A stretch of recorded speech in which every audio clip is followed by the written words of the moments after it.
Well, thank you very much. It's a great pleasure to be here again. I think it was 2016, 5 years ago, that I was last here, and gosh, so much has changed since then. And yet, you know, I think an awful lot is remarkably and depressingly exactly the same. Now, Christopher, in his opening remarks, managed to make reference to some of the great figures of the past, many or most of them being Italian, of course, Dante, Michelangelo, Garibaldi. I can't match that, but I can say that Julius Caesar began his book Gallic Wars by saying, Gaul is divided into 3 parts. What a beginning. And I can say to you, my talk is divided into 2 parts. First of all, I'm going to tackle the subject of Brexit, not from a narrowly British point of view, but because this surely has major implications for all of us in Europe, and because I think you'd want to know how Brexit is going. Is it a success or not? What's going to happen? And then secondly, I'll go on to talk about more general developments in the EU. What's going to happen? Will it be a continuation of the status quo, or more integration, or indeed disintegration, success or failure? So let me start with Brexit. I gather from my Italian friends that if you watch Italian news on television, you will see quite a few shots of Britain in a state of chaos.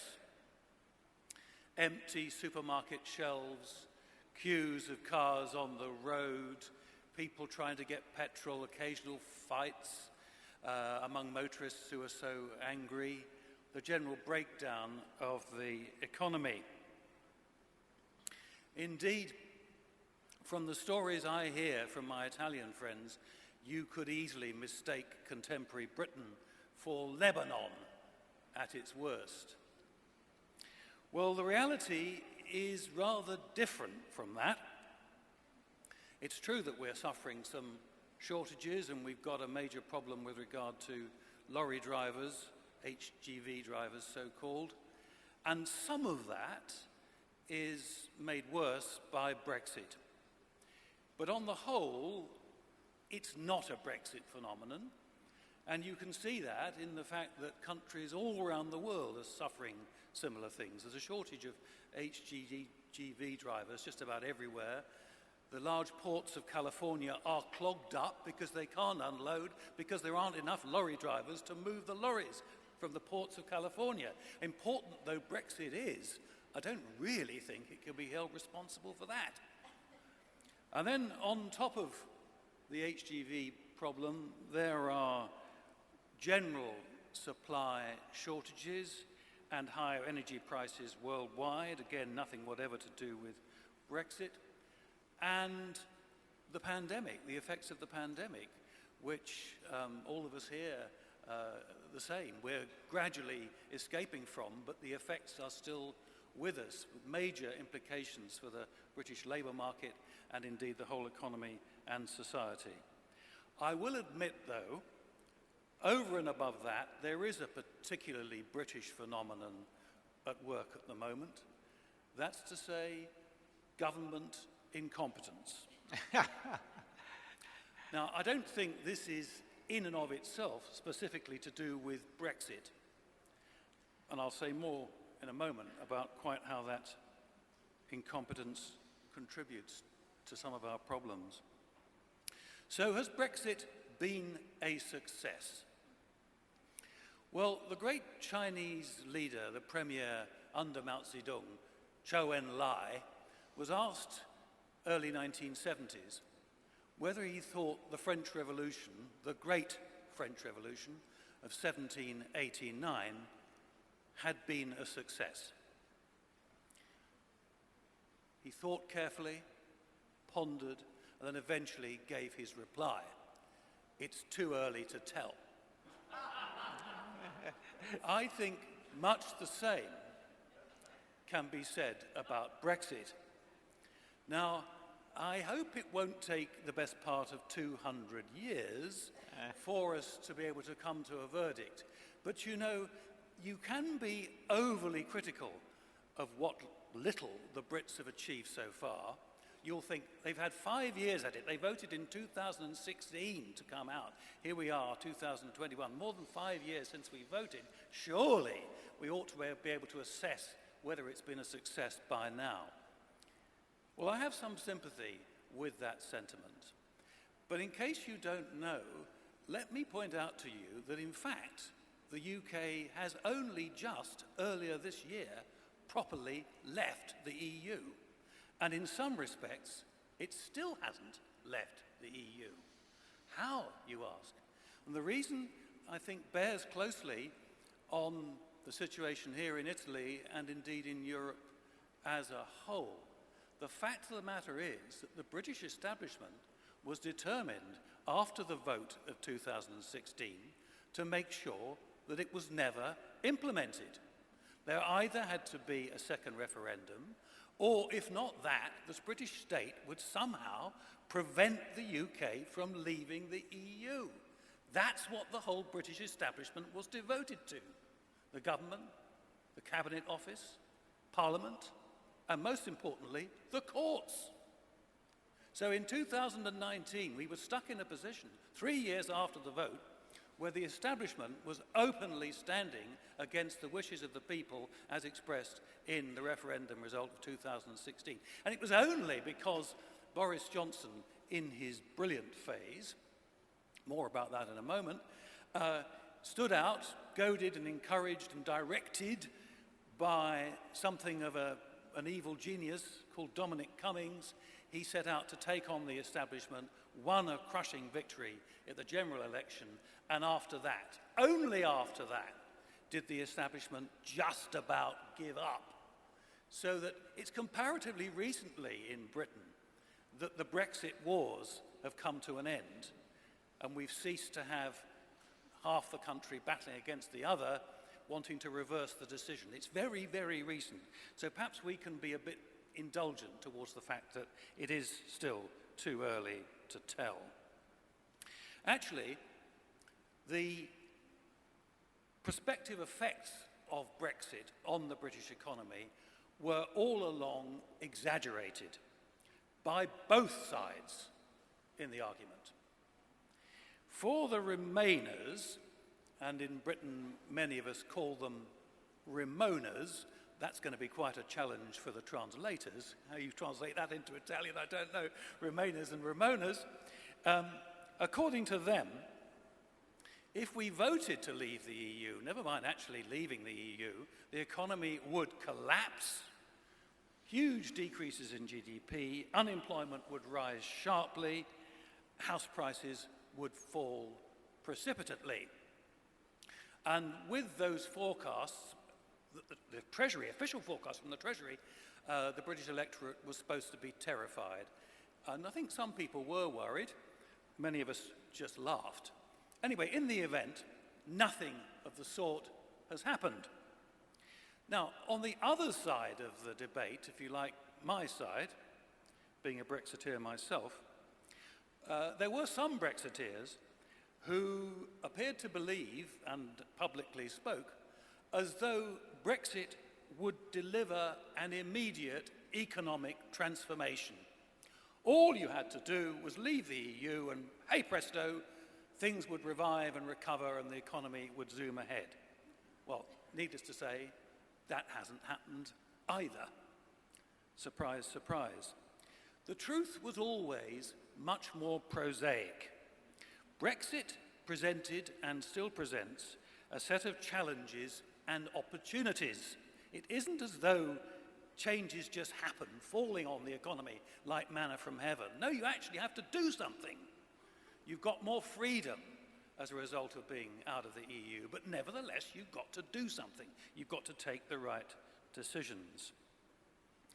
And in order to do that successfully, you've got to have a clear-sighted and determined government. The potential gains come from deregulation. Instead of being subject to common European regulation, fashioning a regulatory system appropriate to British needs, forging trade deals around the world instead of being hidebound by European trade policy, because the EU has been an appalling negotiator of trade deals over the years, and lower taxes. Not that the EU stopped British governments in the past from lowering taxes, but it was rather the climate, the culture of being in the EU, a set of countries dominated by, on the whole, high taxes and regulation.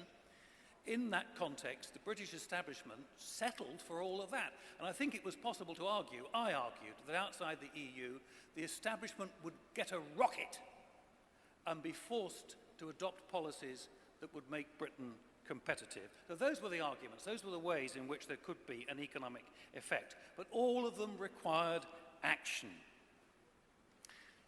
I say action and a strong government to push these changes through, instead of which we have, in my view, a very weak government. A senior Conservative recently said to me that our Prime Minister, Boris Johnson, bears a close resemblance to a cushion. That is to say, he bears the imprint of the last person he came into contact with. Very often, we're told, that's his wife, who has a major influence on policy. And she is a fully signed-up member of the woke inclination. Despite this position, where I don't think we followed up on Brexit and haven't yet done very much, there have been some Brexit successes. First of all, on tariffs, you'll all be aware of the so-called common European tariff. When I first heard about this years ago, when I was thinking about the whole business of Brexit and the EU, I, in my ignorance, supposed common European tariff, there must be a single number. So I asked, what is it? 5%, 8%, 10%, 12%? I went off to try and find the common European tariff. Of course, wasn't that naive? All the word common means is quite simply that all members of the EU have got to impose it on all countries. Doesn't mean to say there's one tariff. So then I went off to see what the tariffs were. Thousands of them! Thousands of them! All sorts of different categories. How you fight your way through that, heaven only knows. Well, Britain has simplified that. The new UK tariff schedule has greatly simplified all that, so that business people no longer have to wade through this ridiculous amount of bureaucracy. It's a comparatively minor gain, but it's something. We have done a number of trade deals, including rolling over existing deals that the EU had with those countries. You might think that's not a big deal, as it were, but lots of people, Ramonas, before the event said that it couldn't be done. And then there's the COVID vaccine. Britain was very early on in securing large supplies of COVID vaccines, and early on had vaccinated a large proportion of the population. Now, that wasn't directly prevented by the EU. Still, nevertheless, the fact of the matter is that the UK struck out on its own rather than following a common European policy with regard to vaccines, and it brought early success that has largely, I think, been squandered subsequently. But the biggest gains from Brexit are yet to come. Further trade deals, in particular, the biggest and most important, prospectively, is with the United States. Now, I happen to think that if she played her cards better, our former Prime Minister, Theresa May, might have secured a trade deal with the United States while Donald Trump was president. But now, a trade deal while Joe Biden is president seems pretty unlikely. But then, who knows, perhaps Britain will secure a trade deal when Donald Trump becomes president again. Be careful what you wish for. Deregulation and lower taxes. The government has been very slow, but I think in the end, the pressure from both within the Conservative Party and from economic reality will be immense. And we have to think about a post-Johnson world in which we have a leader effectively determined to press forward with a batch of policies designed to make the most of Brexit. Now, some people, of course, said at the time of the Brexit referendum, and have been saying it ever since, that Brexit, whatever difficulties and dangers and problems and costs it would bring to Britain, would also bring something far worse, that's to say, the breakup of the kingdom itself. And there's no doubt that there are strains, first of all in Northern Ireland, and secondly in Scotland. Northern Ireland's, I think, in a sense, well, they're both tricky, but I expect you'll be aware that there is currently a major dispute going on between the UK and the EU about the restrictions that have been agreed on trade between Great Britain and Northern Ireland being an integral part of the United Kingdom, but it's not treated as such in this agreement. It's treated as though it's still part of the EU, and this is something that Britain wants to correct. Ireland's always been, well, for 100 years, a major source of difficulties for the British establishment. It continues to be. The bigger question, though, concerns Scotland. In Scotland, the Scottish government is run by the SNP, the Scottish National Party, which believes in secession from the United Kingdom and wants to organise another referendum, the last one having been lost in 2014, on the question of whether Scotland should become independent. Some people have argued that Brexit makes a Scottish departure from the UK much more likely. Indeed, some people think inevitable, since a majority of Scots voted to stay in the EU, whereas a majority of English people voted to come out.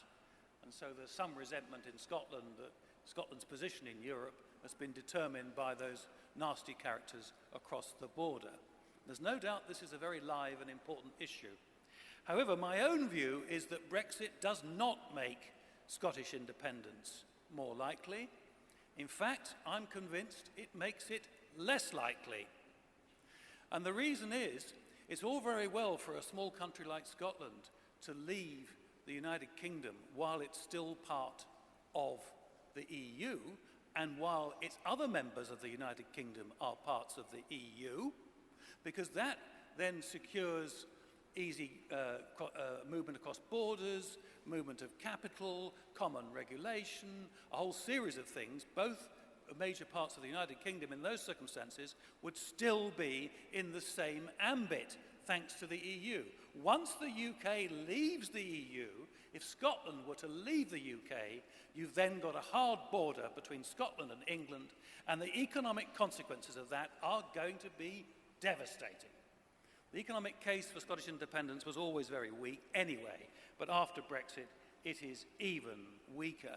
And I think you can see signs both in the opinion polls and elsewhere that the independence movement has passed the high watermark.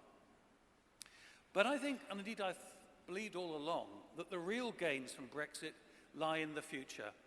They lie in Britain avoiding the nasty consequences of all sorts of things that the EU is going to do. It isn't so much where we were or where we started from, it's where we would be dragged to if we had remained a member. Now, what sort of things am I thinking about? Well, first of all, this half-baked monetary union called the euro. Of course, Britain was never in the euro, although at one point it was a close-run thing. I think Britain's position within the EU, but outside the euro, would have been extremely difficult, politically increasingly difficult, as the main decision-making focus within the EU was the eurozone, and Britain would be carping on the sidelines. And indeed, I think Britain would have been under enormous pressure to join the euro, which I think, for all the traditional reasons, would have been a disaster. And then there's further integration in all sorts of ways, including fiscal integration. I think there's no indication whatsoever that the European Union would be competent in administering any further degree of integration, and especially not fiscal integration. Further territorial expansion. I read the other day that the EU has suspended moving forward with the further accession of various Balkan countries to the Union. More countries joining the Union. What the EU has done is suspended this process. It hasn't ended it. It's quite remarkable that after everything we've been through, the EU still has a programme for bringing in more countries into the Union. And what's more countries with much lower levels of GDP per capita and lower levels of development and different political culture. That is still in the EU's DNA. Wider still and wider shall its bounds be set. Then there's migration, the subject of the great crisis of a few years ago. Heaven knows how the EU is going to cope over the next several years as people continue to flood towards its borders. This is, I think, and clearly it's not an original view, the key issue confronting European civilization. I was saying last night at dinner to Christopher and Brigitte that in so many ways our current situation in the West reminds me of the fall of the Roman Empire. I say reminds me, not that I'm claiming to have been there at the time, you understand. In all this, I find the posturings of the EU nothing less than pathetic. Inadequate, pathetic, ineffectual. Then, of course, we've got military integration, the prospect of which threatens to undermine NATO. There's a clash of the EU with Poland, which seems to want to assert, for some strange reason, its legal sovereignty, something that the German Constitutional Court has also dabbled with. These are very deep waters, deep and troubling waters. And of course, we are just about approaching the end of the Merkel era, and we may well be due some sort of upset in the French presidential election next year. Personally, I'm hoping that, and I'm not disillusioned, I'm hoping that Eric Zemmour wins the election, if only because he's very much sceptical of, critical of the EU. And it seems to me he has many of the same views that would appeal to the supporters of Marine Le Pen, but he has one major advantage over her. Others would say several other advantages, but one major advantage over her, that's to say he does not carry the Le Pen name and all that stands for. So I've already segued into my second part of the talk, that's to say the future of Europe, quite apart from Brexit. What is to become of the EU? I think the key point is that across Europe, people quite like their old nation states and their national identities. Funnily enough, they don't have much affection for the EU, and indeed, many people even bear a profound hatred towards it. The EU needs to give up the idea of replacing national identities with some common European identity aligned to itself as some sort of superstate, and give up the ambition to become some sort of superstate. I've always thought that the future of the countries of Europe lay with some sort of multi-speed arrangement under which some countries who wished to go forward with a very close form of integration did so, and others who didn't. And a sort of pick and mix approach, where some countries would integrate on some things and not on others. In practice, we've had a bit of that because we've got some EU members still outside the euro.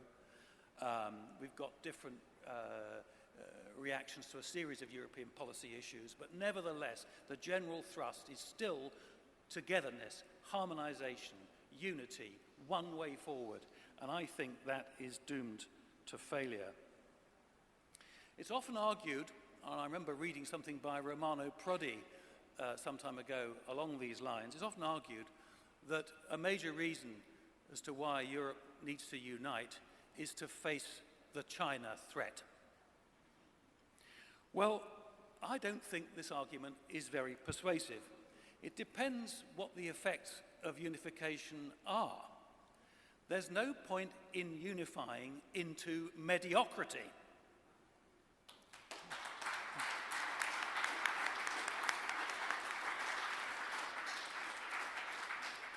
And that's what I think, in so many ways, the EU has done. Interestingly, during Europe's golden era, were we, as a continent, one country? No, we were competing. I mean, I've been reading bits of economic history about why China, which had such enormous advantages in the early medieval and later medieval period, why China fell behind the West. And you know, the most commonly accepted explanation among economic historians is because it had one way, because it was unified, whereas the countries of Europe were competing with each other. Can you believe it? That's what they say led to the success of us here in Europe. And yet now we've got, in the European Commission and the leaders of our various countries, effectively the adoption of the old Chinese model. What we need to do is to reawaken the spirit of enterprise and achievement, which has been smothered by regulation and harmonization and high taxes. In so many ways, unfortunately, Europe is still falling back. One of the ways in which I find this most troubling is the state of our universities. If you look at international rankings of universities, I'm afraid Europe's, on the whole, including Italy's great ones, don't rank that highly. What has been coming up the listings, obviously they're dominated by American universities, what have been coming up the listings have been universities in Asia. This, I think, is profoundly troubling. Secondly, just as troubling, is the way that Europe is falling behind with regard to artificial intelligence. And here the leaders are, of course, America and China. Surely we need to raise our game big time in this particular sphere. The truth of the matter is that the dream of unity has blinded our leaders to the fundamental conditions in our countries. We need more investment, more and better human capital, reform of the university system, more competition, lower taxes, and lighter regulation. And we need to harness, not suppress, national pride. Now, this doesn't mean, it seems to me, that there's no scope for European cooperation. Quite the opposite. In a broad range of areas, I think there is a real need for Europe to cooperate, and I hope that the UK will play its part, even though it's outside the EU, in these forms of European cooperation. On the environment, on the promulgation of European values and foreign policy, and perhaps eventually defence, although I would argue it must come within the NATO umbrella. Of course, societies are not all about economics, and I've dwelled perhaps too much on economic matters. But here again, outside the world of economics is surely one of the EU's great and perhaps greatest failings. Its undemocratic nature and the way that it has weakened the connections between the rulers and the ruled, which is, in my view, profoundly dangerous. Today, it's fashionable to believe that authoritarian regimes like China are inherently more efficient, and there's some evidence that sometimes that's the case. But also, of course, there are major problems with authoritarian regimes, as the Soviet Union showed. And it's not at all obvious, it seems to me, that China is going to win through to be effectively the dominant power in the world. Over recent years, we've seen the cult of the personality springing up in China, reminiscent of what happened with Mao Zedong, and earlier on in the Soviet Union with Stalin. Gross inefficiencies and misallocations of resources developing, and this is over and above the quite appalling abuse of human rights.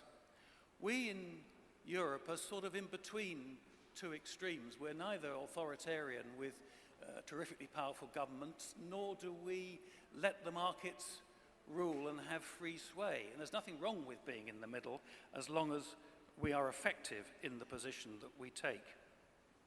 I think the fundamental problem with our middle position is that our elites do not respond to what the people really care about. They effectively live in a world of their own.